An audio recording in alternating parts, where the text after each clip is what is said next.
ধনাত্মক 4 কুলম্ব এবং 6 কুলম্ব মানের দুইটি চার্জ পরস্পর থেকে 10 সেন্টিমিটার দূরে স্থাপন করা হলো। চার্জ দুটির একটি পরিবাহী তার দ্বারা যুক্ত করে পুনরায় তারটি সরিয়ে নেওয়া হলো। বর্তমানে এদের মধ্যে ক্রিয়াশীল বলের মান কত?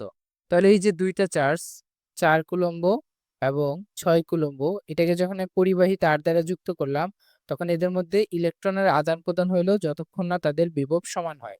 সেক্ষেত্রে আমাদের Q1 আর Q2 সমান হবে, তখন মান হবে 4 + 6/2 অর্থাৎ 5 কুলম্ব। সেক্ষেত্রে আমাদের বল F = হবে K × Q1 Q2 R square, অর্থাৎ 9 × 10⁹, 5 × 5 এবং মধ্যবর্তী দূরত্ব হচ্ছে আমাদের 10 সেন্টিমিটার, অর্থাৎ 10/100 হোল স্কয়ার মিটারে নিলাম। তাহলে এখান থেকে আমরা যে অ্যান্সারটা পাবো সেটা হচ্ছে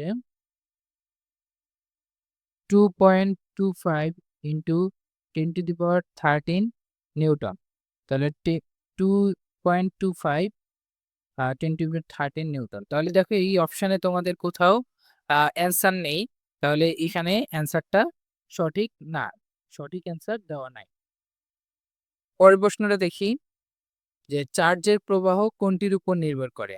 তা আমরা জানি চার্জের প্রবাহ আমাদের তড়িৎ বিভবের উপর নির্ভর করে, কারণ আমরা জানি চার্জ হচ্ছে নিম্ন বিভব থেকে উচ্চ বিভবের দিকে যাতায়াত করে। তাহলে চার্জ আমাদের নিম্ন বিভব থেকে উচ্চ বিভবে যায়, তাহলে বিভবের উপর নির্ভর করে। তাহলে দেখো একটি পরিবাহী তার দ্বারা আদান দুইটিকে যুক্ত করলে কি ঘটবে? তাহলে দেখো এখানে দুইটি আদান রয়েছে, একটি হচ্ছে আমাদের 50 কুলম্ব এবং অন্যটি হচ্ছে আমাদের 60 কুলম্ব। তো আমরা জানি আদান হচ্ছে আমাদের নিম্ন বিভব থেকে উচ্চ বিভব দিকে যাতায়াত করে।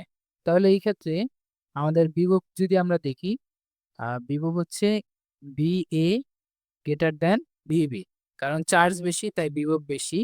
এই ক্ষেত্রে আমাদের আদান যেহেতু ধনাত্মক আদান, এই দুইটাই ধনাত্মক আদান, ধনাত্মক আদানের ক্ষেত্রে আমাদের ধনাত্মক আদানের ক্ষেত্রে চার্জের প্রবাহ হবে উচ্চ বিভব থেকে নিম্ন বিভবের দিকে, তখন হবে উচ্চ থেকে নিম্ন বিভবের দিকে। তাহলে উচ্চ হচ্ছে B, তাহলে B হতে কিছু আদান A এর দিকে যাবে, তাহলে B হতে কিছু আদান A এর দিকে যাবে, A হতে না।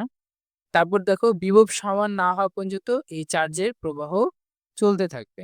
তাহলে 3 নাম্বারটাও সঠিক। তাহলে আমাদের অ্যান্সার হচ্ছে V 2 এবং 3।